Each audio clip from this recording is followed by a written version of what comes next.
Welcome to the First Turn. I'm your host, Hyena, and today, Llama and I are chatting during a slow news week from Games Workshop. We have some FAQs and Erratas that were just released to clean up some of the wording and keywords on the Warhammer 40k datasheets. We talk about the upcoming GenCon convention in Indianapolis, and talk about kicking around the idea of starting a new army project and running a campaign for Age of Sigmar's Warcry skirmish game, and more. Enjoy. But GenCon is a mere week away. Yes. This time next week, we're in Indianapolis. Yep. So our next episode will be recorded From the con. From the convention, which I'm very excited about. Yeah. It's always good. I expect, since we haven't seen any news... By the way, Space Marines... What are you drinking there? Oh, who knows? No, I don't know, fruit punch? Spiked punch. Spiked punch. Yep. Some kind of flavored... tropical vodka mixed with fruit punch. It's great. That's right. It's really, really good. It's really hot. It's like it is so hot outside. It's like 100 degrees out. Yep. It is ice cold and refreshing. Mm-hmm. It's great. Really hits the spot. So anyway, back up, we've got some more Mike's Hard Lemonade. Oh, yeah. We haven't had in a while. Yeah. Limeade. Smirnoff has been our go-to thing. When they've got it, we're going with Mike's this time. Yep. So, sure. The limeade. But Gen Con's coming up. We've got very little news from Games Workshop this last week, which makes me think the lack of information that they're providing speaks volumes, right? Like, the absence of information is loud, exactly. Loud and clear. I can read in between the lines for what they're not saying. And this is a big fat line. This is like elementary school piece of paper, huge rules. Yep. Your 1 inch, tall margins in order to write your letters and learn them. Yeah. I think we're going to see, if not at an actual event at Gen Con, during that week while we're in Gen Con, I think we're going to get Space Marine news. Okay. I think that's when it's going to happen. It's going to be next week. It'll give us a sufficient amount of time between the Tyranids to not make it feel like, it doesn't matter that Tyranids won the campaign. Right. It's all these 5 BS articles a day. So they're still publishing stuff, but it's just like, who gives a crap? Yeah, they did some fluff bit about a Dawnbringer Crusade thing. They did here's the terrain we'll have for our new epic. Right. Our non-epic epic. Here's the design commentary that went into making the Lancer that we revealed a few weeks ago. And literally the only thing the designer said is, well, I got to design the original resin one, so how cool was it that I got to do it for plastic? So I did it for plastic. The end. That was it. Which is really fun. They didn't even show the sprues or nothing. Yeah. So it's a lot of like fluff, a lot of cushy, doesn't matter kind of articles this last week, because I think they want they want to keep everything of substance off of the site. But we did see that Cities of Sigmar human unit. We did, yeah. There's a new human unit that's going to be for Warcry, doubling with Sigmar proper as like a scout / hunter pack skirmish. Kind of probably a cheap. Some little piddly ranged attacks, okay in melee, some kind of stealth sort of hunting unit. What I saw, they had dogs and crossbows. Yep. That's pretty much it. It's fine. It's cool. I like the models. I love the models. I liked the stripped down, like these guys are wearing the helmets that they're supposed to be wearing, but basically they were just wearing leather. Yeah. It was little shawls and cloaks and and stuff. Like, it was cool. I liked them. I think the look of them was perfect. Yeah, and I think animals in particular, their abilities with plastics make it so those are just better looking than they would have been years ago. Oh, yeah. So now they can do stuff like basically regular looking dogs. This box has the most dogs of any box previous. Because they've been doing a lot of animals for cities. Yeah. Well, not necessarily just cities, but for Sigmar in general. A lot of the underworlds and Warcry bands all have some little... animal entourage that they include. The baboons. Your baboons, your crabs, your fish, your little monkeys with knives, all of that stuff. And now these bloodhounds. There have been a large number of Warcry warbands that actually do have dogs, different kinds of dogs. The Chaos one has a dog. There's, I guess even the other skirmish games too. Look at. Was it still Kill Team back then? There was like a Doberman in armor. That was for one of that wasn't Blackstone Fortress. The Elysian Star Striders. I think it was originally called Kill Team. Okay. But it wasn't. But it wasn't Kill Team as we. But know it had the police dog. Okay. So there's a police dog. Yeah. That's the Arbites. But there was a Doberman as part of the Royal Navy unit too. It had it was a versus that weird Nurgle band that had the weird chaos. Yep. They were almost like Chaos Spawn. There was flies and stuff coming out of them. Yep. Very usable as Chaos Spawn. Plus the Rogue Trader, and there was a guy with a Gatling gun smoking a cigar. Yep. That warband had a dog too. There's a lot of dogs. A lot of Stormcast heroes have their bird dogs. Good to know that they survived the next 38,000 years. Yeah. Right. Yep. So, interesting, very interesting. But yeah, this one has the most dogs per capita. Because it's 4 dogs separate, and then one dog shares a base with the leader. Yeah, that's a lot of dogs. The Witch Hunter Warband had a couple of good boys as part of that one too. So no Shiba Inus, no Shibas. Oh man, if they do some Shibas, you'll get 2 and you'll paint them. I have the cards from Magic that have all the Shibas on it. Yep. Because there's 2 of them. There's only 2. There's the companion. There's a spirited companion, and then there's I think I named one. I don't remember. It's a black Shiba sitting on a throne. Oh, neat. And it's those are my 2 dogs. Spirited companion is 100% my dog Zuko, who is just a big chase anything idiot, and it looks just like that card. And then the other one, the Regal whatever, sitting on the throne is because it's sitting. That's Kira's natural state. She sits proper. She's she is that. That's funny. But yes, there's not even any dogs that I could paint to look like Shibas. They're not. No. They're not the right shape to even make them that color. It's unfortunate. But it was funny because getting back to the 40K changes that we didn't talk about yet. Because we need to talk about. Our point it was a low news week. Right. It was fluff, and then that one reveal. Even the important things went under the radar. Yeah. Which was the 40K erratas to the the data sheets. Yep. They changed a lot of the pressure points. Right. Yep. A lot of the issues that people were really complaining about, they've kind of addressed most of them. I think there's a couple more that they left out, but it's a good start. Well, aside from individual unit strength versus their points, or which armies can even play against them, that was a good way to put it. The pressure points of particularly winning armies, like Eldari, like Genestealer cults, had some of their very exploitable rules sort of reeled in a bit. Yep. Or maybe rewritten as they were always intended. But you can tell that the writing staff in GW still has that mixture of old and new, where you've got the people who still write it because they assume you'll know what they mean, but then you've got players who are like, well, it says this, so that's how I'm going to do it this way. Yeah. As an example, the Wraith unit, the Wraith Guard unit, that has been just a terror.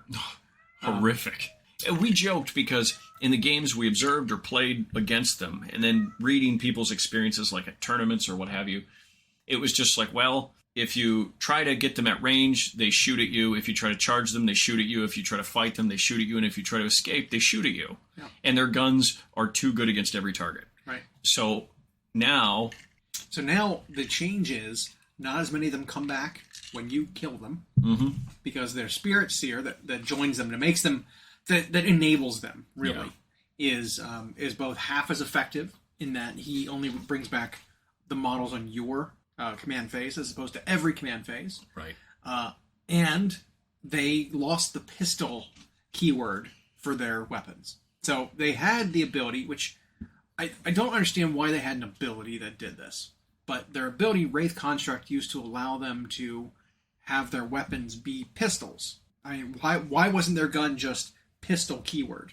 Right. Why even bother saying, well, in this rule, when you return fire from something, you count as having the pistol keyword, right? Because I'm pretty sure they had the ability to shoot in combat anyway, even when it was your turn. But all of that kind of thing is that ability is gone. Yep. Now they have their shooting phase. If they're fired upon, they can return fire or shoot at a unit after they are shot at.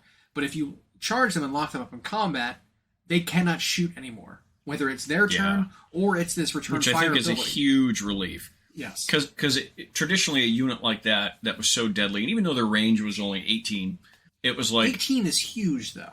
You put them center board, 18 touches almost covers everywhere. most everything, yeah. And so traditionally then your method of dealing with that is like, well, I can at least tie them up. Right. They don't punch very hard or whatever. And it turned out, well, they don't entirely suck in combat, but at least if you could tie them up, those ridiculous strength 14 guns that can popcorn into all sorts of damage would be tied up. But the way it was written before, nope, they still got to do everything. You attack them, they shoot you. And those shots are way better than whatever you're fighting them with. Right, and so it's essentially that is their melee attack in addition to their strength 5 punches each one gets. It's like... And so now you can tie them up and not worry about the gun. Exactly. Which feels way more fair. Less of them are coming back every single turn. When you tie them up, they lose their effectiveness. And what's funny is that I've heard people talking about, well, now I think I maybe just cut them and bring a Wraith Knight. That's like, oh my god, it's just immediately like, well, that was the busted bit about them. Even though they're not that expensive, they're still very, very good. They're still super good. Now it's like, it's one of those things where when you look at the price versus what they do, if the price is like, here's what the unit does, here's the price, and you're like, I don't know, then it's not good enough. Yep. Right? If you can be like, I could make it work, they're not good enough. You bring something else instead.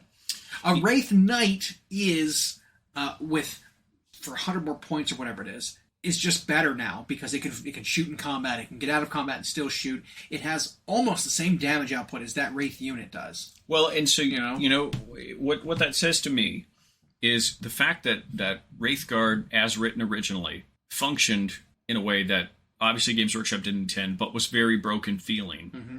When you were the person using them, it felt like butter because it didn't matter what situation they were in; they were perfect. Yep. Once you give people a taste of that, even if they know it's too good, and then you take it away, they don't care if they're still good after. Mm-hmm. They lost that, and so instead of trying to play them as they are now, they're going to move to another unit that still kind of does the same thing because they got a taste of it. Right. So it's a situation where they don't even recognize what is still good because they got the broken thing first. Yeah. If that makes sense. I heard an argument that, maybe Wraithguard aren't as busted anymore. I'll bring 30 Shadow Specters instead, which is the Forge World aspect warrior. The little resin jump pecky guys. Who is still strength 6 minus something flat 3. Pretty ridiculous weapon profile. And it's like, well, they're only like 80 points for 5. A unit of 10 is only 160. That's good enough. That's better than Wraithguard, basically. It's like, oh man, it is. Yep. It's like, it's one of those things where it's like, oh, well, there's Forge World. Thanks. Cutting the corners again. Yep. But then we were talking, it's like, well, what would make them no longer viable, right? Like what, at that unit, what price point makes them so that you have to really question it, right? And it's like, maybe about 100 points for 5 guys. Yeah. 200 points for 10 guys doing that would be in that realm of like, well, I can make them work, but then they're not worth it anymore. That's always the argument. It's like, if I have to consider if it's worth it to bring it or not, it's not worth it. I want the busted stuff. Yep. Wraith Knight. Yeah. And it's the same. It's a lot of the same people who complain about how busted something is, complain about the way the rules are written, and then when it gets fixed, they just slide over to the other busted thing. Yep. And if the army doesn't have the obvious easy button, they move to a different army. Yeah. That's what'll happen. If the Wraith Knight inspectors get fixed or whatever, they'll just I'll look for another LR unit that can do functionally that or play a different army. Yeah. But the other army that because we saw something and it was fun. We were sitting with Moose talking about the win rates of because we saw a meta watch for both 40K following the U.S. Open and that other event, and then AoS tournaments. And the margin of victory, or the win rate, I should say, the margin between first and last in Age of Sigmar, outside of one army that was at 62. It's what, like 12%? It went from like 58 to 42-ish. Mm-hmm. Much tighter. The 40K one, you had 2 armies that were in the 70s, which that is outrageous if an army wins that much. Mm-hmm. And you had armies at the bottom that were in the 30s. That margin is enormous. That is unacceptable. Not balanced. Because, I mean, well, you may only say, well, this is plus 10%, this is minus 10%. Yeah. The difference there is huge, right? A 70% win rate army is winning twice as many games as a 35% win rate army. Yep. That's twice, and then it's like, okay, well, twice as many, but that the power level difference you need to accomplish that is so high. Yeah. Because first of all, to have an army that's consistently in the 70s, their power level has to be so dramatically above that they're almost winning 3/4 of every right, and it match. actually kind of needs to be higher than that because you're going to run into mirror matches that offset the win rate, because if it was all the same army, the win rate would be 50% because one army wins and loses every single time. Yeah. So, even considering mirror matches, which bring the average down, it's still that high. I remember our friend Bob, before he went back to China. Rip. Miss you, Bob. He had shown us a stat right when the Eldar Codex had come out in 9th edition, and they were like this. Because Eldar always launches over the top. Yeah. And he had shown that their win rate at the first U.S. Open they were played at was in the high 60s or whatever, but then he broke down what their win rate was against non-mirror matches, and it was 80-some%. And so that's more of what we have to look at this at. Yeah. A 72% or whatever it was for the weekend, big events, 10th edition, and Eldari had a 72% win rate. That means it's probably higher, which means if you're not playing them, you are in an uphill fight. Unless you were the one other army that was that high, which was Genestealer Cults, I think. I mean, even Custodes, I think, is a good match into them because they do have that just 50% shrug versus all mortal wounds. Yeah, that makes them kind of hard to remove. But their overall win rate was in the 50s. Yeah, it felt what a elite army should be. Yeah, but Genestealer Cult and Eldari up in that 70. Yeah. And now Genestealer Cult was predominantly for a different reason. Eldar has data sheets across the board that are insane. I think the amount of points you can score because Genestealer Cults are so cheap, and because their recursion mechanic was so easy, that you end up having something like 800 to 1,200 points of extra models over the course of the game. Yeah, which takes you back to 7th edition formations, where you had some that just gave armies free, or hell, just demons. Which just turn one summoned 1,500 points of stuff. So with these Genestealer Cults, I think that their ability to reliably recycle their units when they die, they didn't give the opponent a good target. Because you can't score off of just killing infantry units. No. There's no objective that gives you just points for killing units anymore. It's special things. It's vehicles and monsters and characters and stuff. And so they don't spam those. They don't have their characters die. They hide them all. They do little movement shenanigans, and you're just having to constantly kill their units over and over again that come back and have one-use bombs that blow you up. And to GW's design credit, as an aside, as far as the mission and objective cards go, none of them really reward you for just killing generic. It's you need to kill different things, which incentivizes different builds, and then or you only get it if you knock a unit off an objective or something. Right. But Genestealer Cults could recur units that are not necessarily high-value targets anyway, so you're wasting ordnance on them. Well, there was also abilities to redeploy them, and because it happens in your opponent's turn, if you don't kill that unit immediately, they then move and then use their one-use bombs or demolition charges, whatever it is, and just they out-trade you with cheap units. Which I don't think is part of the intention, but they didn't change that, so maybe it is part of the intention. I don't know. But the change they did make. It does seem a lot harder to set up your unit next to your blip now. So they added some restrictions to the setup unit. It needs to be touching the marker, and the entire unit needs to be wholly within 3 inches of the marker. Yeah. Which, for some units, it might be difficult or impossible. Yeah. Because we were talking about jackals in particular. Yeah, because there's a very limited leeway you have. You have to set up the marker within 9 inches of where the unit was destroyed, but then the opponent gets a turn, so they can come and squash your blip.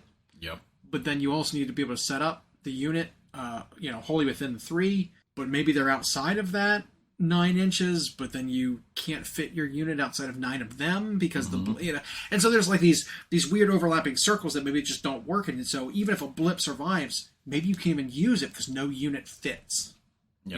So it's interesting. I think the mechanic needs to be rewritten personally, because I think this is too much work to try to get it to work the way they want to. Yeah, I mean, it's a entirely new idea. Yeah. That's only an edition-ish old, and they're really trying to make it unique to them. Yeah. And it either does nothing like it did for a while in the last edition, or right now it was way too good. Yeah. But they revised it with that Holy Within 3-bit and have to touch it. We'll see what that does. Yeah. Because I don't know if any of their units necessarily were just like... No, not really. Because they're all like you said, they're all weak. They're all killable. It's all about spamming the free, because Wargear is free, one use ability demolition charges, and just charging down your enemy's throat with these demo charges that are one use, blowing up the opponent, dying, bringing the unit back with full charges of your scoring one use, and having all those. You bring back all the uses of your one use only weapons again too, because it's a new unit. So you were talking about that with 100 killer missiles. Constantly just drop demo charges. Yeah, the Sentinel units, the unit of 3 Sentinels. I almost called them a brood. The brood of Sentinels coming back with 3 of them that all have their 100 killer missiles. Yep. You fire your missiles, you run up, you die. You, for 1 or 2 CP, whatever it is, bring the whole unit back of 3 guys. They have 100 killer missiles again. Fire up, and it's adding extra value on top of what the unit is supposed to be able to do. Although Astra Militarum was down in those 40s, which is interesting to me. I don't know what kind of lists people are bringing, because most Astra Militarum lists I see are absolutely bonkers. Just the indirect fire being guided by sentinels, by scout sentinels, being such reliable, high strength, high AP, high damage shots from 2 boards away, basically, because that's the range of things like, what is it called? The Chimera? No, the Chimera is the transport. There's the Manticore. Manticore, is it the one with the missiles? Yep. It's 120-inch range, which is literally 2 boards. Yeah. Because a board is only 60 inches long. That's literally 2 boards away you're shooting from. So nothing can hide from it. And it's just perfect anti-elite infantry weapon profile. Strike 10 minus 2/3. Gross. With blast. Yep. It's ridiculous. So a couple of those just invalidates so many armies. Yeah. And it could be that the lists were weird, or not many people were playing them, and they ran into just their awkward matchup or something. Custodes, we know, are probably stronger than that 54% win rate suggests. Yep. And did they undergo any changes in this update? Not that I saw. I know things that didn't have a weapon profile now have one. It's little things like that, where units that give up their melee weapon to have a bolt gun or something weren't also getting unarmed strikes. Ah, okay. So it was a lot of that, giving units a weapon where they should have had it. The Witch Seeker unit, no, that was Sisters of Battle. Never mind. They had a thing where their bolt gun was 1 shot, but rapid fire 2. Ah. It's weird. So they took that away. I know one Tyranid unit that we felt was way too good. Yep. Were the Barb Gaunts. Barb.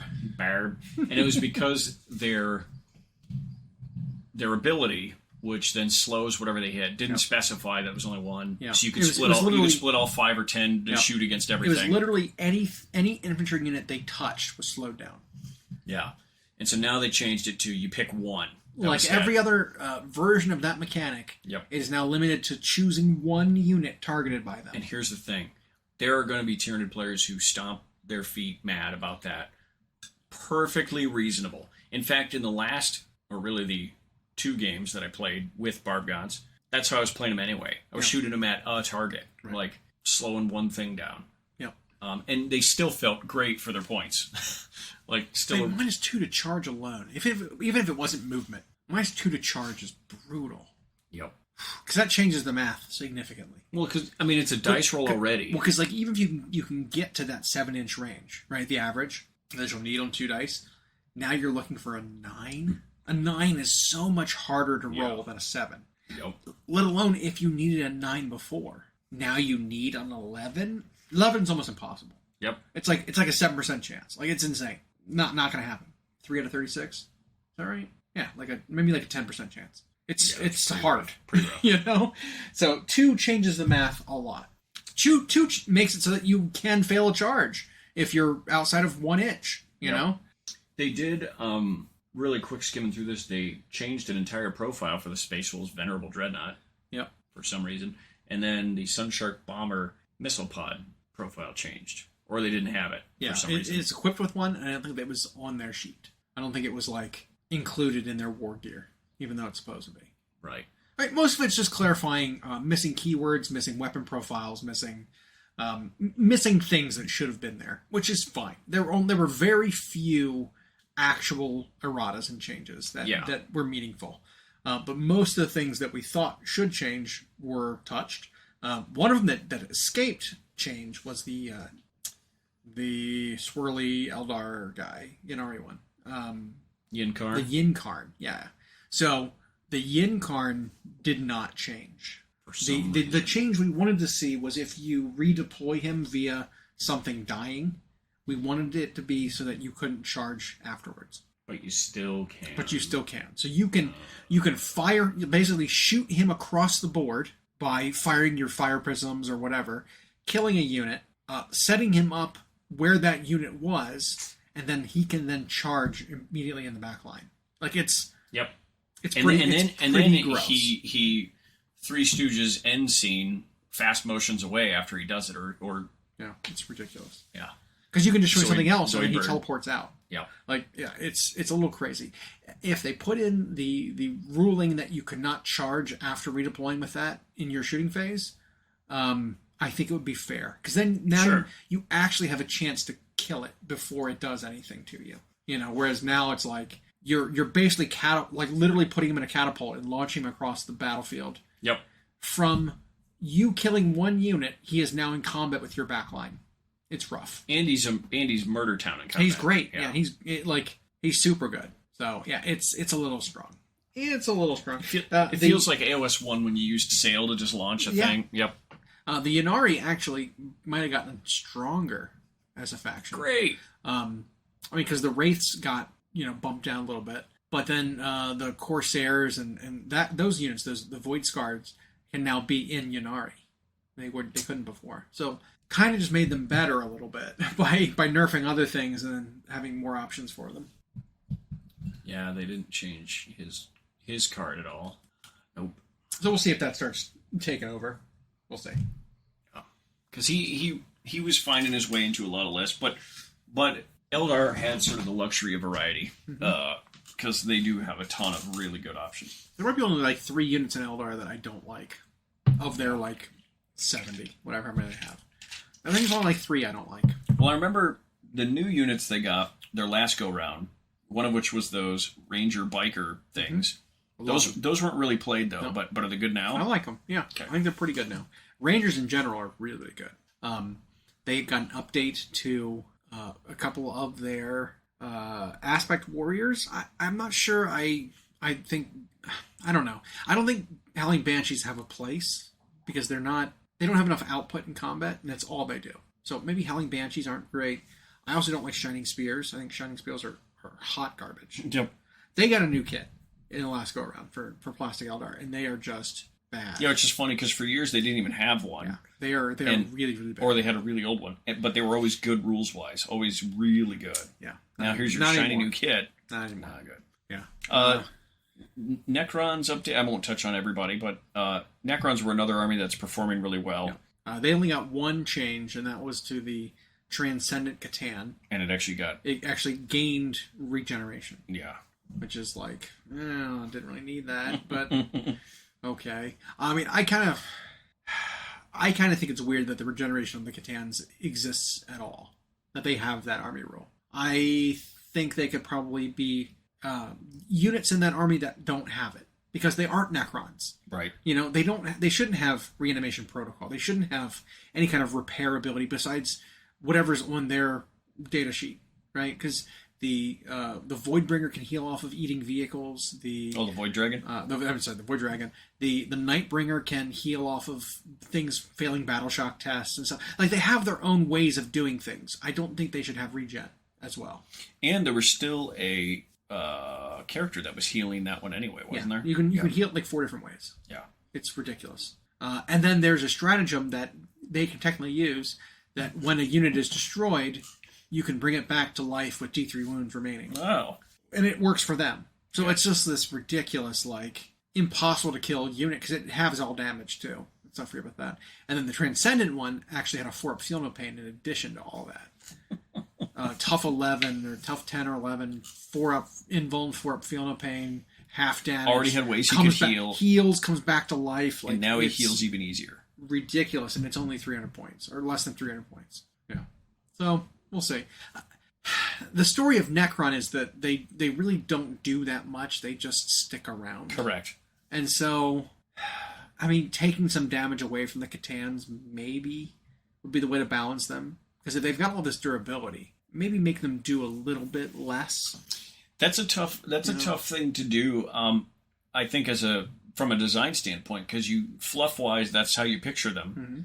But like, is that really fun for the people who use them when it's like, well, I have no output, I just sit here and don't die? Well, because it's like either you spike one way or the other. You either do nothing to it. Yep. And you're frustrated because you did nothing to it and you can't kill it. Or you spike the other way and you kill it immediately, and now your opponent is down a 300-point model that did nothing. You know, either way, it feels bad. Well, I mean, it's the same thing with AoS, right? Well, and even from the perspective of the Necron player. Yeah. They're playing with units that have no output. Yeah. So they sit there on their offensive side and do nothing, which isn't fun. Yeah. And then, well, at least I don't die. Yeah. Like, yeah. But AoS is the same way. Look at the big 500, 600, 700-point models. Mm-hmm. They are the exact same thing. Either they run the board and they do everything, or they get shot and killed immediately and do nothing, and there's half your army gone. Yep. I mean, that's how Archeon did it. Nagash, that's how Nagash did it. The fucking Star Drakes that I love the model, and I've never put on the table, besides when I first got it, because it is dog shit for its cost. Like, it was ridiculous. In every single edition, they change it. They lower it by 30 or 40 points, and it's still not enough. You know what I mean? Like, it's a 20-point... It's like a 20-wound thing that's like, well, if it were, you know... Maybe if it was 350 points, I could play it. But at 580, not happening. No. You know, like we're almost there. I think you've had versions of Nagash and Archeon that have found their ways onto the highest level tables, but it's a gimmick, right? Like, you have to pull off this weird gimmicky combo to make them, haha, gotcha. You know, your opponent. And even then, there's still the risk of they die before they get to do that thing. Yeah. And now the player who was relying on that thing as their centerpiece is like, oh yeah. And well, the funny bit of Nagash is that he's so many points that his ability to like resurge models, right, and bring models back is so wasted because there's not enough units. You can't bring enough units to make it to like take advantage of it. Yeah, like, who cares if you can regen units when the only units you can fit are like skeletons because you're so short on points. You know, like I just, or like, you know, Archeon being 900 points. Sure, you can charge in and maybe you'll kill a couple heroes, but as long as they kill you with shooting or something, like, did you make your 900 points back? No, it wasn't worth it. Well, now he's like 680. Is he really that cheap? No. Might be 860. I think he's 860. You're right. Which is almost 900. It's 860. Okay. Never mind. 680 would be... I think 700. I think would be playable. I think he got that low at one point, but his data sheet was never. War Scroll that was back before he even had a ward save. So he was just like, "Oh, I'm just gonna smite you with some mortal wounds, or take paladins that do mortal wounds in combat, or Star Soul maces and just kill you." Yep. Because every single mortal wound I get through takes 45 points off your army, or whatever. Yeah, no, you're right. He's 860 now. But you're right. He's the centerpiece in a list that relies on him, which means if the enemy ignores him or takes him down. Now, the lucky thing for him is that he's fast. He can fly. You can't really ignore him. Yeah. Whereas like other one-man Death Stars, Gotrek, Kragnos maybe. Alariel was pretty rough. Yeah, there's some bigger guys like that can't run the whole board. As long as you just stay away from them, it's Lionel Johnson in 40K too. Yeah. As long as you stay away from them and just don't let them do their thing, you can find great results by just frustrating them, right? By just having them run around the board chasing you. Yep. You just go accomplish objectives and ignore them. Don't even shoot them. Don't even target them with anything. Just leave them alone. Kill the squishier things. Steal objectives. So it's that kind of thing. That's how you beat Gotrek. He's a 500-point foot character that can't do anything. Yep. If you don't give him a target, you know, like he moves us 4 inches a turn, or you know what I mean. Like, but AoS's win ratio from top to bottom was a lot tighter. Yes, it is. And to concede a point, 40K has vastly more units in it that they have to try to balance. Vastly? I think it does. Because you have some armies. Yeah, you're right. I don't count right. 14 characters as like that's how many units. It's like 46 characters in Stormcast. Yeah, exactly. Like they're in the hundreds and hundreds of units in AoS, but so many of them are characters, single man units. Yeah. And whereas in 40K they have over 1,000 data sheets, and a lot of them are not just characters. Some of it's Forge World, albeit. Mm-hmm. But I don't think that's the sole reason why you have a disparity between 72 and 35 or whatever. I mean, the disparity is that they just didn't give the same amount of attention to every army. Yep. Some armies were given every single special role and overtuned to and then had the same cost or cheaper than their counterparts in other armies that didn't have half the number of like special abilities or damage output. And that was like lending to the theory that you and Moose were talking about, where they clearly had the design team broken up into a handful of people. Yep. And I'm sure there are certain armies that balanced well against one another when played against one another. But when you start combining them with the full pool, it's like, this doesn't work. Yeah. Look at Terminators compared to those Wraithguard. Yep. Those Wraithguard who, even while nerfed, are still any Custodes bonkers for 32 any points. Any Custodes infantry. Yeah. Yeah. I mean, Terminators are about the same cost as a Custodian Guardian. Yeah. And it's just... Yeah. It's not the same. Oh, I've got 2 or 3 swings with my -1 to hit. Power Fist. Cool. Well, I got a spear with 5 swings, no penalty. It's like, how can you compare a Power Fist and the Custodian Spear and like be like, yeah, those 2 units feel like they should be about the same points. Yeah. Oh, I've got this bolter that's 2 damage. Here, Storm Bolter, no AP. This is not, it's not the same, you know? And they made, side note, they made the other Custodian weapon option not even usable by comparison. But if it was in any other army, it'd be fine. Be so good. Imagine having a Strength 8 -1 3 weapon on every Terminator. That would be insane, with 5 swings or whatever it is. Like, that'd be insane. Yep. But no, because the spear exists and it hits on 2s and it's -2 and still 2 damage, mind you. Yep. It's just like it invalidates the other one. But the separation of Marines and Tyranids as far as the reveals. Mm-hmm. So again, to reiterate, you don't know if there's a specific event on the calendar at GenCon for GW to do this. Right. But you think maybe on Warcom during that week? Yeah. We know they'll have a booth there. We know they'll have personnel there. It is next week, right? It is. They've been crickets on it. Yep. Since we saw Tyranids. True. It's been, almost 2 weeks now? We've seen nothing. I wonder if they were thrown off a bit because they expected Marines to win. That'd be really funny. They're scrambling right now trying to figure out what to do because Marines didn't win. Yeah. That would be really funny. We had this whole thing about how they were victorious. Yeah, no, I mean, it looked like they scripted the video to be able to go either way. Oh, sure. You know, like the majority of like the description of the event seemed like it could have gone either way. Well, and they just showed clips from the original video, and then you just changed the dialogue a bit. Yeah. Oh, it's fine. I still think, though, because we did hear what they are going to be cutting from the Space Marine line. Yeah. Because I don't think we talked about that yet. They did say here is some Space Marine stuff that is being moved to Legends from the actual plastic line. Yep. Some of them were a little surprising. Some of them were not surprising at all. Mm-hmm. Things like the Thunderfire cannon that was still fine cast they're saying we're not giving you a replacement one. So Thunderfire cannon is gone. There was one of my guesses wrong. Yes. Yep. So that's out. They said that the plastic, one of the dreadnoughts, the Ironclad, Venerable. No, it was the Ironclad. The Venerable becomes just Dreadnought. That's it. Yeah. So the Ironclad was the melee one that has like the siege claws. And it had the weird plated armor. So it's out. Yeah. But they said, any Dreadnought could just be a Dreadnought, though. Yeah. As long as it has the right weapons, you can just play it as. Which you couldn't prevent me from doing that anyway. Correct. You know what I mean? Like there's no model place that says you're not allowed to do that. Right. It's not the official model. Right. It's like, double bird, I don't give a shit. Yep. Does it look like it has the guns that it's supposed to have? Then we're good.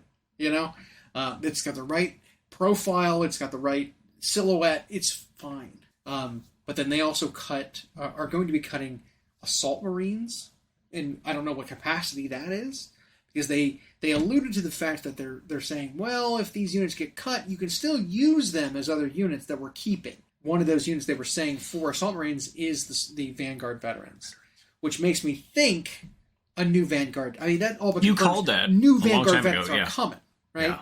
Yeah. I mean, I had said that what, 3-4 months ago. When I was talking about this, like, you could just say every old Marine is now a veteran, use them as an intercessor, use them as an assault intercessor, use them as a vanguard vet, use them as a stern guard vet, whatever. Yeah. They're all just veterans now. And let me just say that while the Tyranid, or the Space Marine release didn't interest me as much as the Tyranid release for obvious reasons, for painting reasons, a Vanguard veteran squad updated to the current aesthetic with the special weapons and is going to be so sexy. I know. Every one of those is going to be like a character. Yeah. They're all going to also be cutting what else? One of the ones that I wasn't expecting was the Stalker, Hunter and Stalker. Yeah, kit, the tank. which was a Rhino chassis, two variants of an anti-air tank. But it was significantly newer than any of the other Rhino variants. Right? Like it was newer than the Predator. It was newer than the Whirlwind. It was the newest one on that chassis. So what's interesting is there was this last wave of old Marines that came out when Death Watch first got their box kit, where they did the Firstborn style, but like the Mark 6s for Horus Heresy, they were like slimmer, a little taller, a little more detailed. And that Hunter Stalker tank kind of came out around that time, so it was like the last one on that old chassis before they started Primaris and everything. So it was weird to see it cut.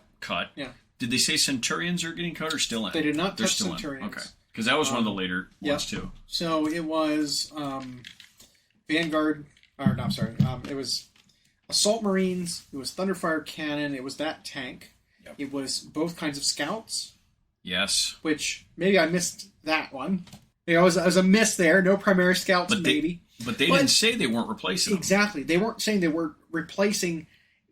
So the wording is very careful in the article. It is. Because it says some units will have analogous, sort of counterparts that they could be used as. Right. But they didn't say that any of these things that are getting cut aren't going to have a new kit to replace them. Yeah. Right? Like, some of them did say, like, yeah, we're not doing this anymore. But, yep. Yeah, do you have the wording handy? Well, that's what I'm trying to bring up. Because we linked it in our little nerdy group chat. Oh, that's Warcry. Here we go. We got it. Space Marine range update. Well, bikes. So, but they also said that bikes can be used as outriders. Yep. So the bikes and attack bikes, which, by the way, I've already started doing. I bought a bunch of Raven Wing Knights, the one with the Corvus hammers and everything, to be used as my Raven Guard outriders already. So I've got a bunch of them. Well, and I'll be honest, I've never been a huge fan of the bike model. Okay. It's pretty old, and the outriders do look nicer. So that's a fine update. Landspeeder kit is super old. Yes, it is. And then the Landspeeder Storm, which the scout minivan carries the scouts. Yeah. Company Command, which is fine. Whatever. The scouts, a regular foot librarian. Yeah. Well, whatever. Is whatever. And then the Tech Marine with Servitors. Yep. But we've got which the Tech Marine with Servitors and the Tech Marine with Thunderfire Cannon. Whatever. Yeah. It's fine. But we've got a Primaris Tech Marine and Tech Marines on the platforms, the weapon platforms. It's fine. And that pretty much replaces the Thunderfire Cannon. Yep. Most of it's like, I don't care. Neither do I. We need to like coin the phrase. We're like Band-Aid rip. The Band-Aid. Yeah. Get it. I mean, they should have gone further. Should have cut Tactical Marines. They should have cut Devastator. They did confirm the battlefield will still have Tactical Marines riding in Rhinos with covering fire of Devastators. Yeah. They say those words. Yep. So it's like, okay, well, they're confirming that not all First Founding keeping it around. Yep. Going to keep some of them. But it's like, this would have been the time to cut more. Yep. Make it Primaris. Only you can play old Marines as Primaris Marines. Yep. As long as it's WYSIWYG. Yep. It's good. You're fine. Your infantry still in 32s and 40s and whatever. It's fine. Yeah. I agree. It's still a okay step. I was fine with that because they do have a lot of bloat. I do think the Assault Marines is a weird one though. Just gonna throw it out there. But you also just could have nailed it months in advance that it's just going to be a new Vanguard Vets kit. Yeah, I know. You've said that for a while. So Vanguard Vet, jump packs. And it might be like a dual kit that makes just jump packy guys with chainswords and then special weapons in their Vanguard. Maybe. or they'll do 2 boxes because they can sell us more. Which, side note, some of the early Leviathan box set models got released separately. Yep. The Barb Gaunts did. Barb. The Librarian. Librarian. Is out now. He's on the shelf already. I have to say, I'm not mad at the Barb Gaunts price. No. Because it's $45 for 5 guys that are on like 40 mil bases. And it's been a while since we've been in that price range, sadly. I mean, we would have expected $60 for That's 5 what I guys expected. any other day. But one model units like characters and monsters, boy howdy, do they charge a lot for those. Because you were showing me the little skink that's on a floaty... Yeah, that one's an outlier, though. That one is so expensive. The skink priest for AoS that's on the little throne that was recently released is a $60... Great looking model. Single model. $60. That's rough. That's Primarch priced. That's rough. That's rough. I'm not upset about something like a centerpiece, like Lord Croak being 110. Nope. Don't whatever. care. It's like, okay. You're buying one of those ever. It's big. It's but the sexy skink looking. priest, who's like a 60-point model, is $60. It's like, what? Yep. The box of 3 Croxagors, which each Croxagor is as big as he is. 3 Croxagors was $60. Yep. Like 3 Agrodon Raptor Riders, $60. The Primarchs are each like $60. They're 70. 70? Yeah. Okay. Yeah, for Lion and... Those are on 60 mil and bases. Gilliman they're $70. Those are on 60 mil bases. They're centerpiecey. Yeah. Yeah. Nuts. That price was just baffling. Unbelievable. Yeah. It's like they just weren't thinking in the person... Well, we thought this guy was bigger. Yeah. Or they thought it was the Slan and they just price coded it. Because the Slan, I think, is the same cost. Like, it's the same cost as the Slan. His Palanquin's like twice as big. Doesn't make any sense. And that thing is crazy. Yeah. Insane. Do you have the new plastic one? Slan? Yeah. Okay, good. He's at the shop right now. Oh, good. I never got a Croak, though. Because it's one of those things, right? Where it's like, well, if it's Lord Croak, you need to run them as Starborn. Because he's remembering... But you don't just wanted to have remembering guys into existence. Mm-hmm. I don't like playing that way. I like the feral dinosaurs.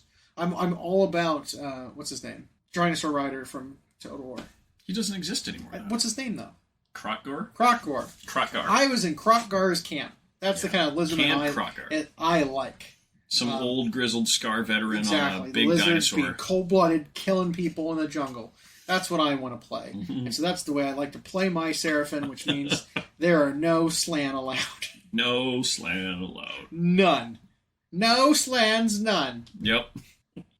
And so, like, mostly means I focus not on the skinks. I focus on the monsters and the skinks are part of the Slan stuff, right? Because skinks are involved in the birthing pools and the skinks get all kind of synergy with monsters and with the teleportation from that the celestial subfaction.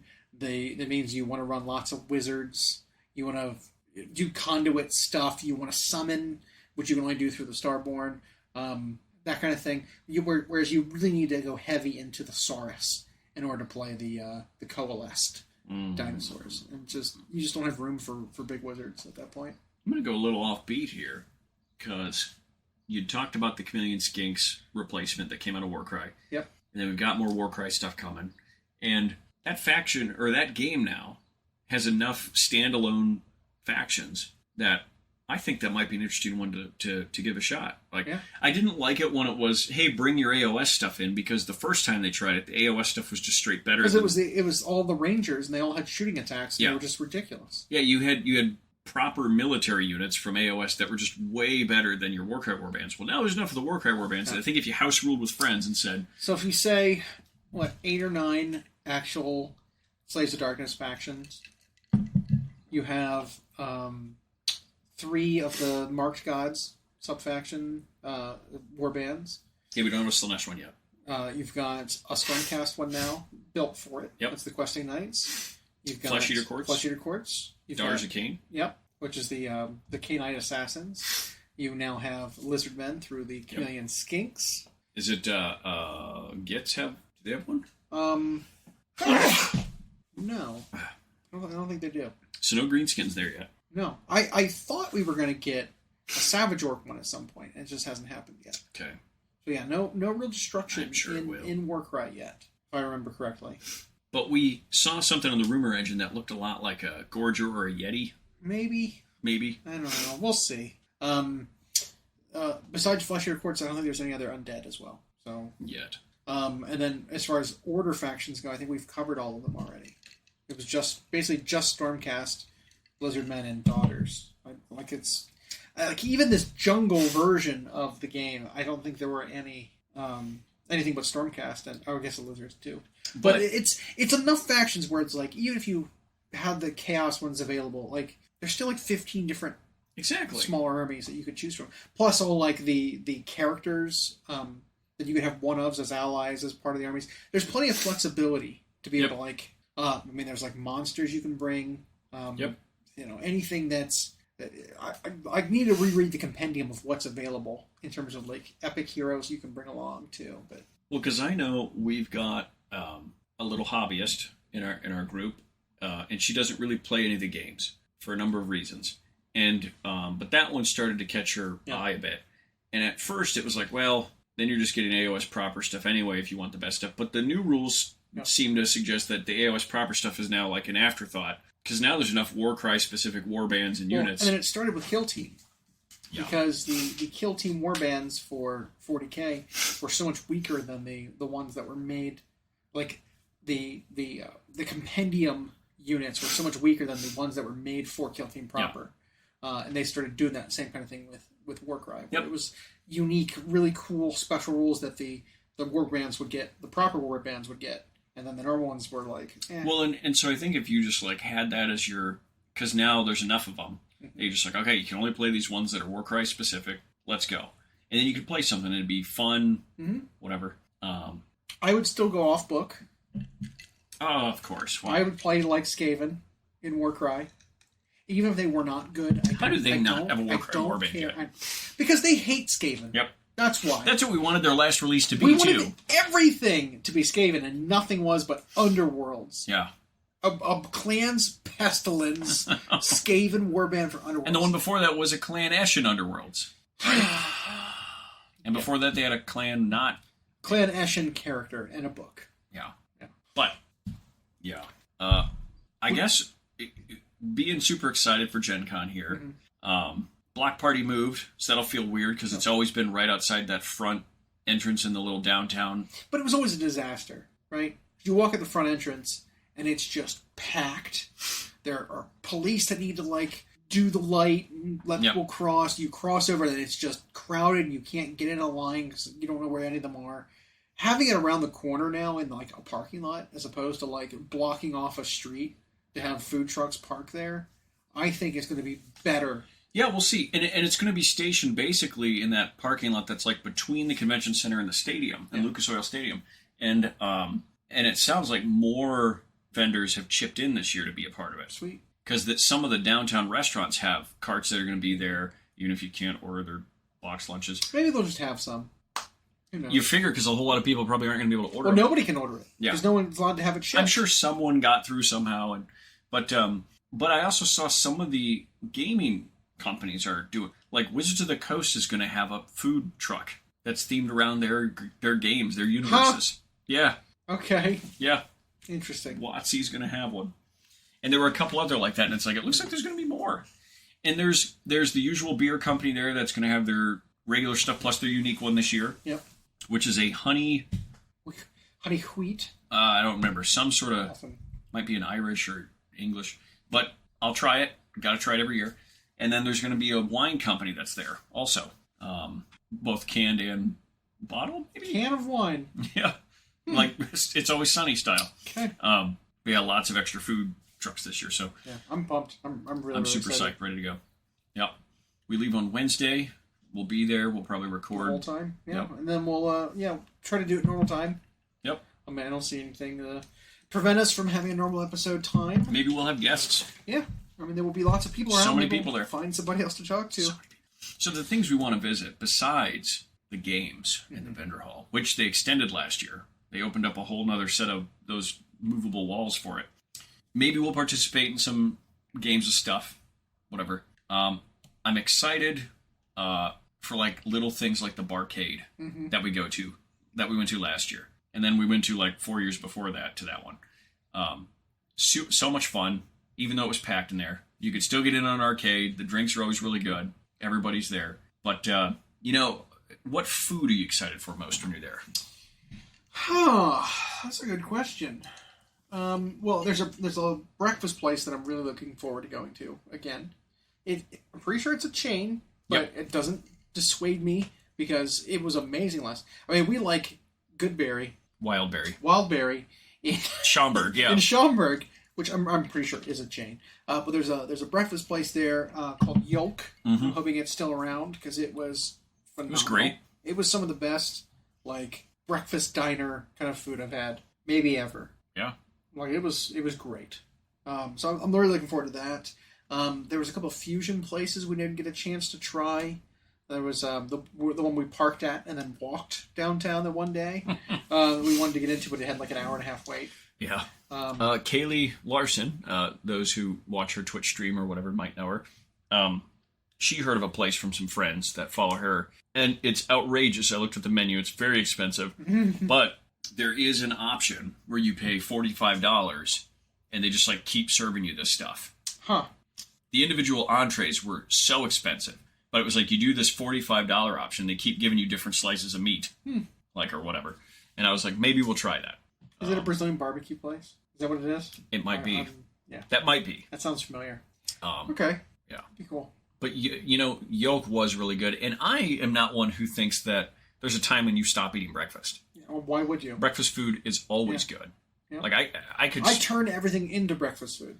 I had a burger for breakfast the other day. Throw in some bacon and an over easy egg. I'm boom, it's breakfast.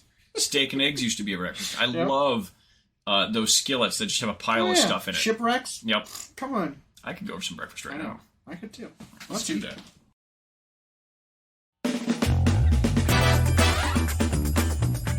Thanks for listening. We hope you enjoyed. Check out our new episodes every Friday at Google Podcasts, Spotify, and Audible, or on Podbean.